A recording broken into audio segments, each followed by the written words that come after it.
कहते हैं ना सदगुरु कबीर कि द्वारे तेरे राम जी मिलहु कबीरा मोह, तैं तो सब में मिली रहा मैं न मिलूंगा तो।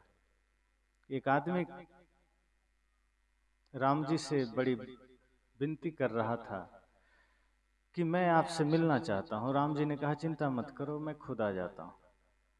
और राम जी द्वार पर खड़े हो गए और खड़े होकर देखते हैं कि वो आदमी तो दुनियादारी में लगा हुआ है, धन गिनने में लगा है, बेईमानी शैतानी में लगा है, झूठ छल प्रपंच में लगा है। तब राम जी ने मानो कहा कि द्वारे तेरे राम जी मिलहु कबीरा मोह। सदगुरु कबीर यहाँ सामान्य जीव के प्रति कबीर शब्द का प्रयोग किए कि तुम उठकर मुझसे मिलो, लेकिन समस्या यह है कि तैं तो सब में मिले रहा, तुम बाकी संसार में मिल रहे हो, मिले हुए हो, अब मैं न मिलूंगा तो अब मैं तुमसे नहीं मिल सकता। तो जब हमारी लगन संसार से लग जाती है तो गुरु से लगन कठिन हो जाता है। हमारी लगन जब धन से लग जाती है तो गुरु से लगन कठिन हो जाता है। धन से जैसे ही लगन लगेगी धर्म छूट जाता है। हमने धन को संसार को मंजिल बना लिया। संत कहते हैं धन मार्ग है, मंजिल तो धर्म है। लक्ष्य धर्म को बनाइए। हम धर्म को साइड कर देते हैं कि बुढ़ापे की चीज है, जब मन होगा कर लेंगे। इसलिए हम सत्य को भूल जाते हैं, भक्ति को भूल जाते हैं, गुरु को भूल जाते हैं। बाकी सब कुछ याद है, संसार की हर चीज याद है, धन संपदा याद है, माया की हर एक गतिविधियां याद है। कैसा घर बनाना है ये ख्याल है, कैसे पर्दे लगाने हैं ये ख्याल है, कैसा मोबाइल खरीदना है ख्याल है, कैसी गाड़ी खरीदनी है ये ख्याल है। गुरु से लगन लगाना है ये भूल जाते हैं। सदगुरु कबीर का एक भजन आपने सुना है, साधो दिल से न राम को भूल, दिल से न राम को भूल, साधो दिल से न राम को भूल। स्याही गई सफेदी आई, स्याही गई सफेदी आई, चलना है बड़ी दूर, राग रंग में तुम ही रंगीले, सब फूलन में फूल, साधो दिल से न राम को भूल। सदगुरु कबीर कहते हैं जिसको याद रखना था उसे भुला दिया, जिसको स्मरण करना था उसे हम पल पल भूलते चले जा रहे हैं। कई बार ऐसा होता है, सत्संग का आयोजन होता है, आदमी के सामने कुछ विशेष संसार का काम आ गया, कहता है आज मुझे काम है, कल सत्संग सुन लूंगा।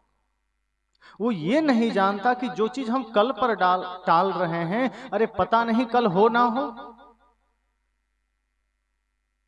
लड़ाई करनी हो तो हम कल पर नहीं टालते हैं, किसी को गाली देना हो तो कल पर नहीं टालते हैं, गुस्सा करना हो तो कल पर नहीं टालते हैं, सत्संग करना हो तो हम कल पर टाल देते हैं। धार्मिक आयोजन करना हो, कुछ बढ़िया काम करना हो, पुण्य परमार्थ का काम करना हो, दान धर्म करना हो, हम उसे कल पर टाल देते हैं।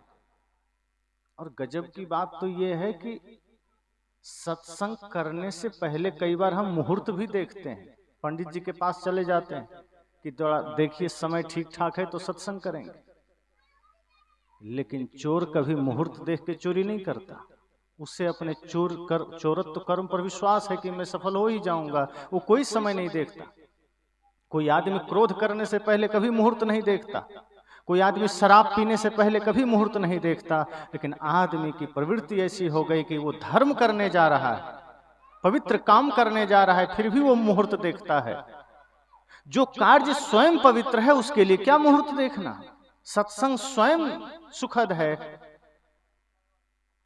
सत्संग स्वयं अपने आप में मुहूर्त है, उसके लिए क्या मुहूर्त देखना।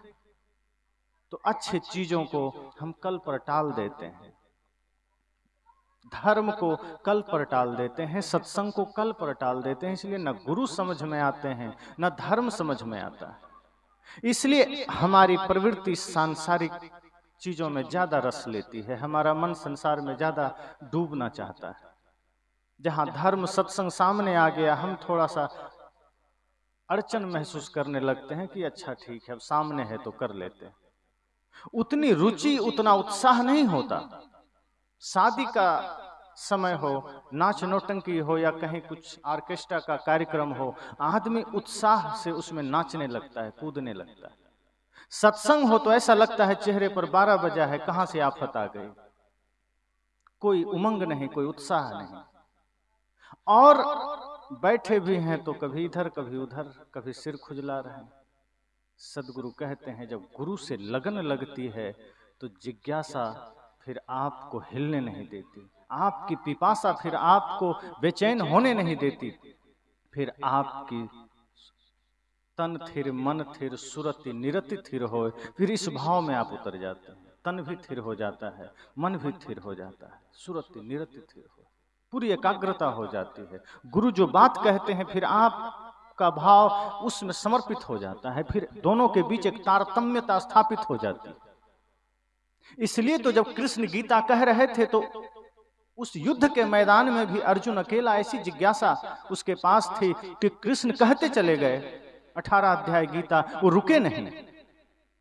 इसलिए संत जन कहते हैं श्रोता हो तो अर्जुन की तरह, जिसके भीतर ऐसी पिपासा हो, ऐसी जिज्ञासा हो कि वो सुनते चला जाए, और सिर्फ सुने ही नहीं, जीवन में बदलाव भी आ जाए। इसलिए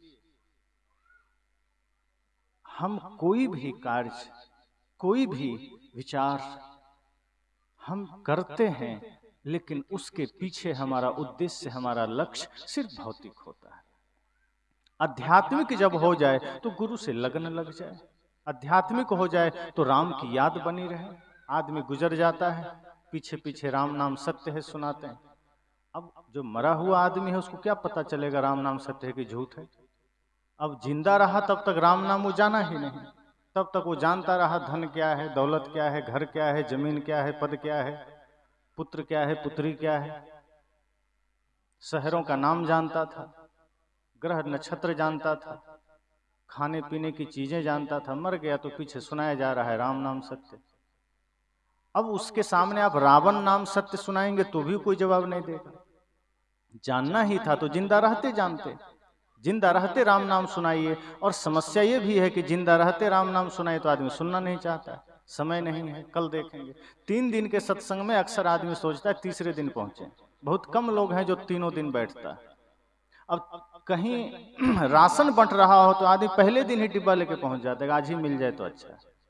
लेकिन सत्संग हो रहा है तो आखिरी दिन चलना है, आखिरी दिन, ताकि लोगों को लगे भी कि हाँ ये भी आए थे, निमंत्रण मिला, आए थे। साहब कहते हैं तो लगन कैसे लगेगी। हम सब तो इस संसार में सौदा के लिए आए हैं।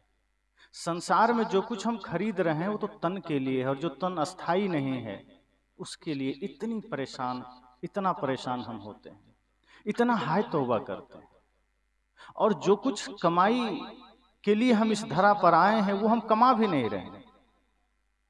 जिस हेतु से शरीर मिला वो काम भी नहीं कर रहे हैं।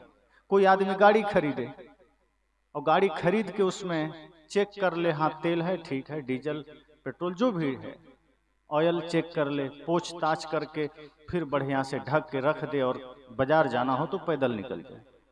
आप क्या कहेंगे, मूर्ख आदमी है, गाड़ी खरीदा है, रोज पूजा करता है, चढ़ता नहीं। वही हम सब कर रहे हैं। ये शरीर साधन है, साधन धाम मोक्ष कर द्वारा। ये शरीर मिला था भव सागर से पार होने के लिए, संसार से पार होने के लिए। हम भोजन दे रहे हैं, कपड़े दे रहे हैं, सब कुछ कर रहे हैं, बस कल्याण का काम नहीं कर रहे हैं। जिसके लिए शरीर मिला संसार से पार होने के लिए, वो भक्ति नहीं कर रहे हैं, बाकी सब कर रहे हैं। वो सब कर रहे हैं जिससे सिर्फ इस शरीर को चलाया जा सके। वो सारा काम कर रहे हैं जिससे शरीर को जिंदा रखा जा सके, लेकिन वो काम नहीं कर रहे हैं जिसके लिए शरीर मिला है। इसलिए हम सब तो सौदा करने आए हैं, और कर क्या रहे हैं। तीर्थ गए 3 जन चित चंचल मन चोर, एको पाप न काटिया लादिन मन 10 और। आए थे सौदा करने, कर क्या रहे हैं। साहब का एक भजन है, अरे दिल गाफिल गफलत मत कर, एक दिन जम तेरे आवेगा रे। अरे दिल गाफिल गफलत मत कर, एक दिन जम तेरे आवेगा रे। सौदा करन को या जग आया, पूंजी लाया मूल गमाया।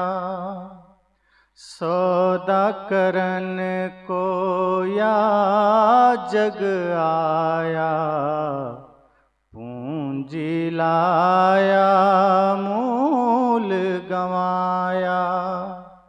प्रेम नगर का अंत न पाया, ज्यों आया त्यों जावेगा, ज्यों आया त्यों जावेगा रे। अरे दिल गाफिल गफलत मत कर, एक दिन जम तेरे आवेगा रे। सदगुरु कबीर आगे क्या कहते हैं, बड़े प्यार से कहते हैं। सदगुरु कबीर कभी भी, उनके भीतर एक ही भाव है कि जो शांति जो आनंद मैंने पाया है वो आप भी पा लीजिए। समय रहते, जीवन रहते, श्वास रहते। जिस दिन शरीर नाकाम हो जाएगा, जिस दिन सांसें कम हो जाएगी, जिस दिन इंद्रियां शिथिल हो जाएगी, उस दिन कोई सहारा देने वाला ना होगा। तो आगे साहब कहते हैं, सुन मेरे साजन सुन मेरे मीता, या जीवन में क्या क्या कीता। सुन मेरे साजन सुन मेरे मीता, या जीवन में क्या क्या कीता।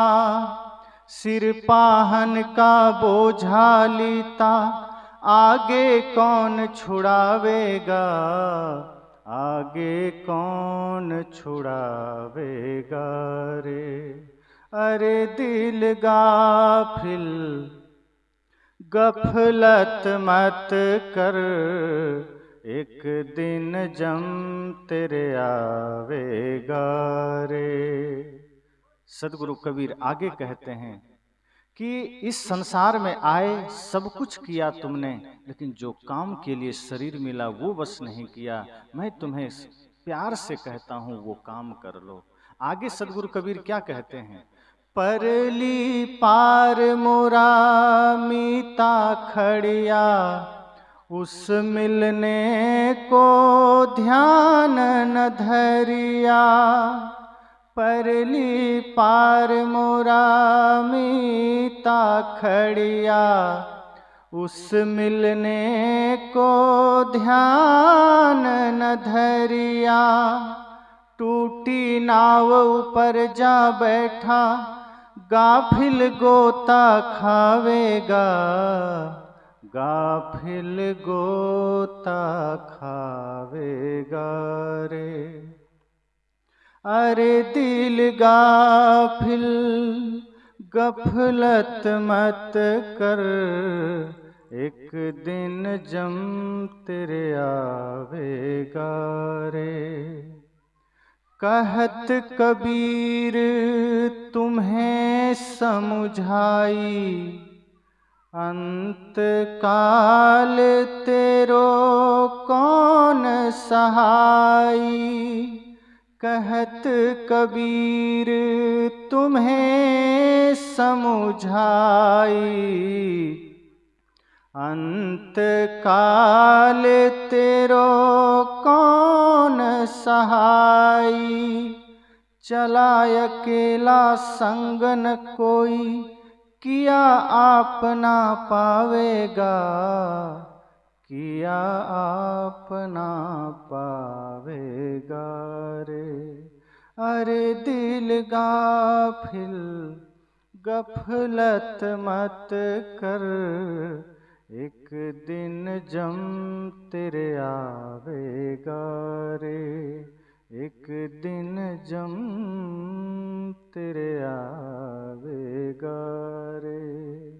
सदगुरु कबीर ने कहा, इस धरती पर सौदा के लिए आए थे। एक एक सांसें कम हो रही हैं, प्रतिदिन हम मृत्यु के निकट पहुंच रहे हैं, लेकिन हमने सारा समय इन्हीं चीजों में लगा दिया।